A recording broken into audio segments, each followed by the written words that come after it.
Against the backdrop of that absolutely beautiful piece and presentation, I invite you into a conversation about some conflict. Unitarianism in this country began as an argument within the liberal Christianity of its day. It began as a response against certain theological doctrines. And from those first arguments on through to today, there has been a steady, albeit sometimes unnoticed, series of arguments at play among us. Our old Unitarian argument is still part of our identity and shows up not just in our history, but in our present experience as a faith tradition today. That first old argument, the opening salvo I am referring to, it is revealed most clearly in William Ellery Channing's Baltimore sermon of 1819 entitled Unitarian Christianity. It was our opening shot, if you will. In it, Channing made the argument that the character of God is good, meaning God is not angry or vengeful or jealous, as some of the Orthodox theologies would have it. God is good. Next, Channing said God is one. God is a unity, not a trinity. Following from that, he argued that Jesus was not God, that Jesus was likewise a unity, namely, fully human. And the final big argument that Channing made was that humanity has the capacity to be good, that we can follow the example of Jesus. Again, this was counter to the prevailing orthodoxy of the day that said humanity cannot be good without first being saved by God through Jesus. Now, I'm going to be breezing through these points without a lot of clarification, for which I apologize. I can add a few links when I publish this so that you can go deeper into what exactly I'm referring to with these big theological arguments. I'm breezing through the actual arguments because, and here's the best part, we did not say that such doctrines were the creeds of a Unitarian faith to which all Unitarians must adhere. We instead chose to be non-creedal. In effect, what we did was establish a house in which our faith community could exist, but we did not put a lock on the door. We said anyone can join in our community if you agree with us in principle. We did not need to have a creed. You don't need to believe in the exact doctrines we've just declared if you want to be part of us. You don't need that key to unlock the door to our community.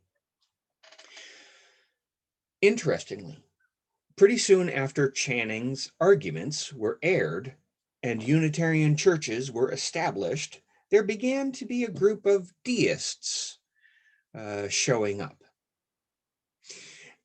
And an argument began. Was God actively involved in the lives of the people? The deists said no.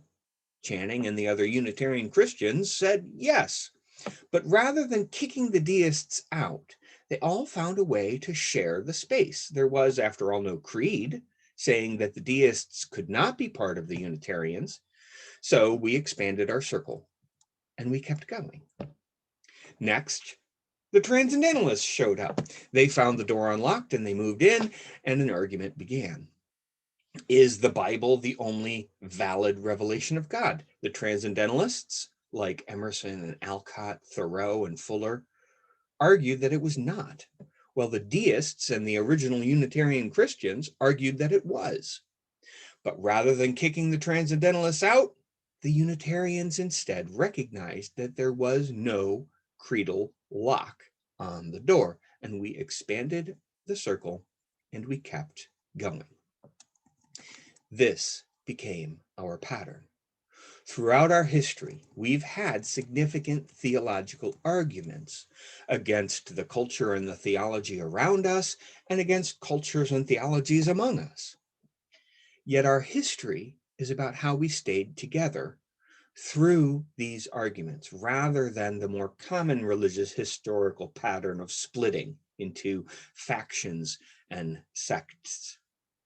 Today, we Unitarian Universalists are at the point that our inclusivity is a bright beacon to the world, and all those hungering for an open community grounded in values of truth and respect, personal integrity, and communal support.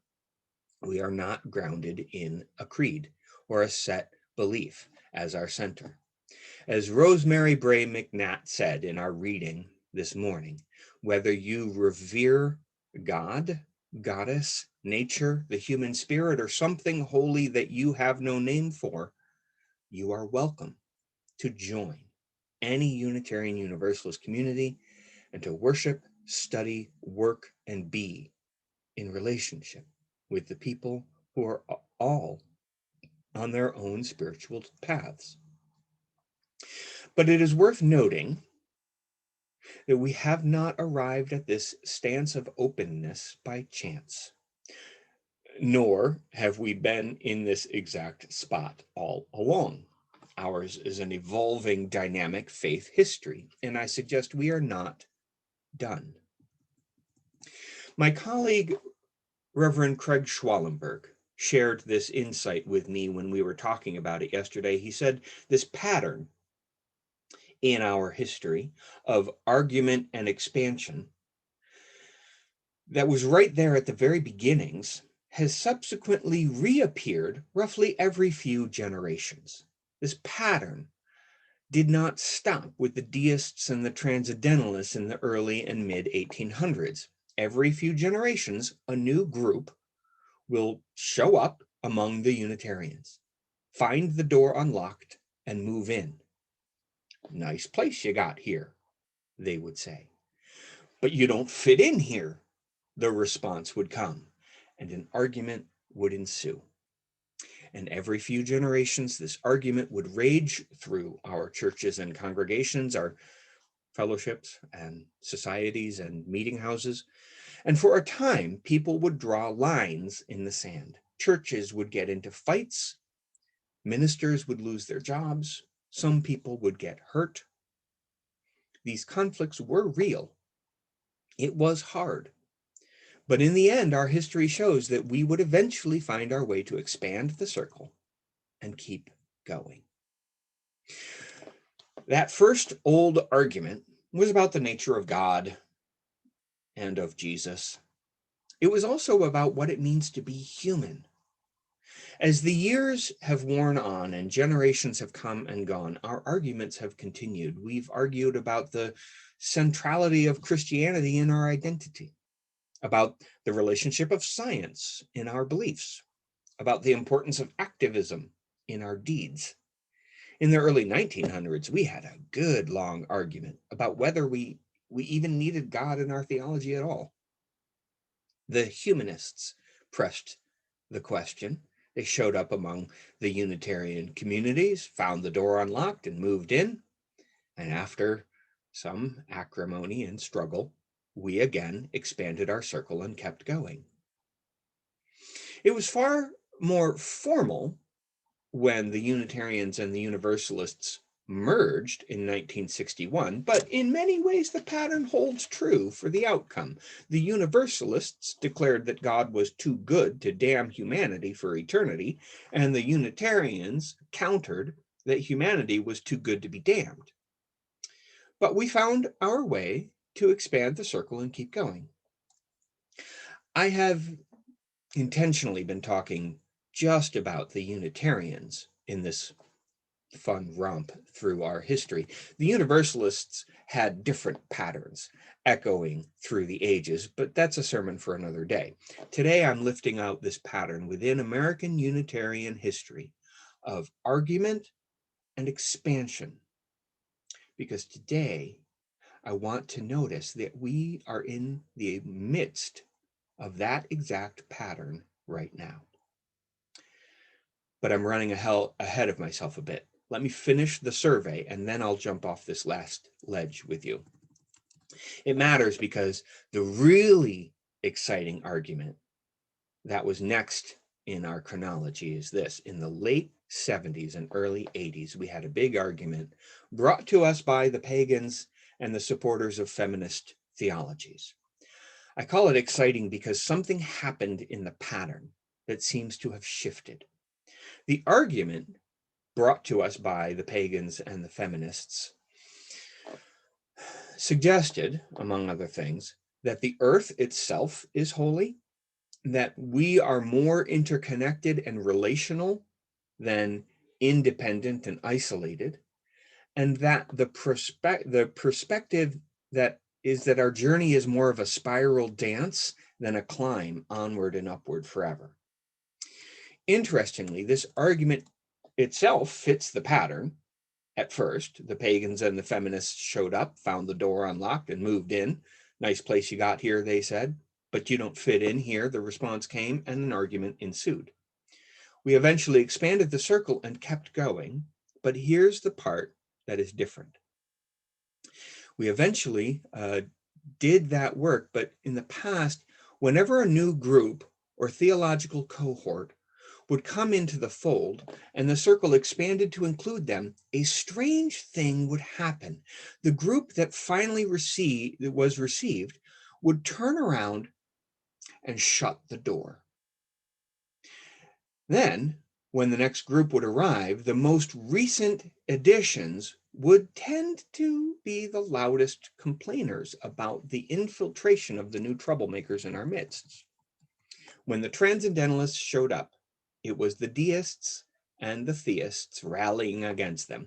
When the humanists showed up, the transcendentalists joined the hue and cry against them. When the pagans came knocking, the humanists were among the loudest to say that paganism went too far. This is not to say that any of these theological groups were then or are now hypocritical by nature. No, it is simply the pattern of the group dynamics that we fell into over the years. I mention this part not to denigrate any theological perspective. I mention it to show that we all fall into the patterns at times, and it is hard work to shake ourselves free. And here now is the interesting bit.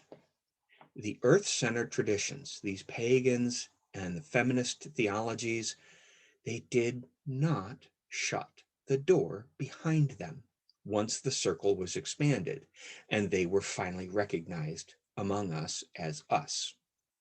Part of the perspective they brought was this exact shift in recognizing how to keep the circle open for the next people who may need to be let in. I thank God for those feminists and pagans from 50 years ago, for the influence their theology and perspective has had on me and on my faith history. All of which leads me to our current situation. Unitarian Universalism has been overdue for a theological argument. If you've been paying attention to the themes and the scuffles in the broader Unitarian Universalist movement of right now, I won't assume that any of you have, but if you have, then you may be pondering this exact question: what theological argument is going on right now? Well, about 15 or 20 years ago, there was the beginning of a good theological argument among us. We were talking about the language of reverence a lot. People were lining up for and against the use of particular words in our churches, such as church, God, prayer, and worship. It had the feel of the pattern, almost. There was not a group or cohort in particular championing this argument against the current establishment within Unitarian Universalism. It was just some of us arguing with some of us. Plus, the argument eventually faded away without resulting in increased inclusion or notable exclusion in our circle. It never quite reached the level of people getting hurt or losing their jobs or feeling like they were being excommunicated, all of which does tend to happen when the conflicts get significant among us. Isn't that ironic? A community so known for its inclusion, when we get a little out of sorts, it tends to feel like excommunications are happening. When I back into the question, I find an interesting possibility. When I ask what theological dispute is brewing among us, I don't notice anything happening nowadays that has folks concerned. When I instead ask what is going on right now that has some Unitarian Universalists getting hurt, losing their ministries and their fieldwork jobs, or feeling like they're getting excommunicated, well, that question opens up some possibilities. Almost. The answer to who's getting hurt in Unitarian Universalism by Unitarian Universalists today is people of color, trans people, and some other similarly marginalized identities among us.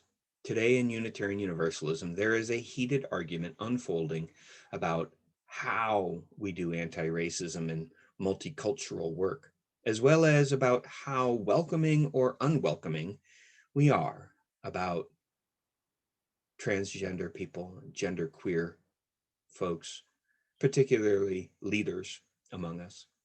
The thing is, that's not a theological perspective. So this almost fits the pattern, enough to make me very curious. I will pause here and say, I am all in for being inclusive and supportive of folks on the margin in our faith.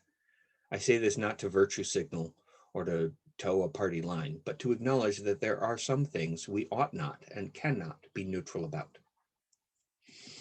That said, let me pull your attention back to the broader topic at hand. This is an argument happening among us in Unitarian Universalism right now, but is it a theological argument?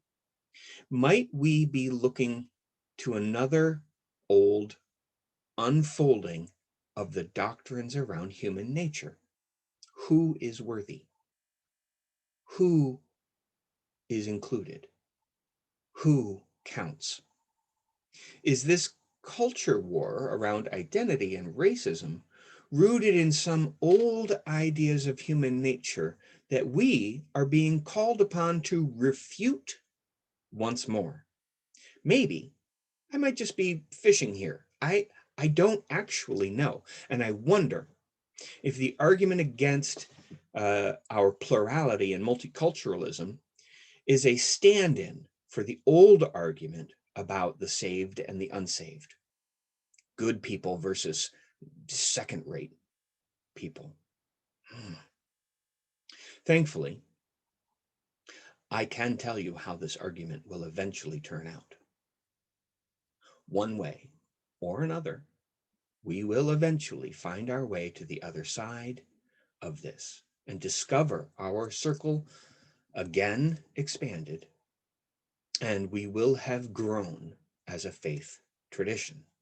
Until then, I encourage us all to be mindful of how we can have arguments and conflicts in ways that are healthy. I encourage us to step closer to the troubles we notice, to allow differences and disagreements to be present, but not harmful. And in so doing, may we remember that we are not just talking about interesting ideas and theological positions, we are talking about people. May we proceed with grace, and may we engage our differences openly and respectfully, for that is what our faith calls of us in times like these. In a world without end, may it be so.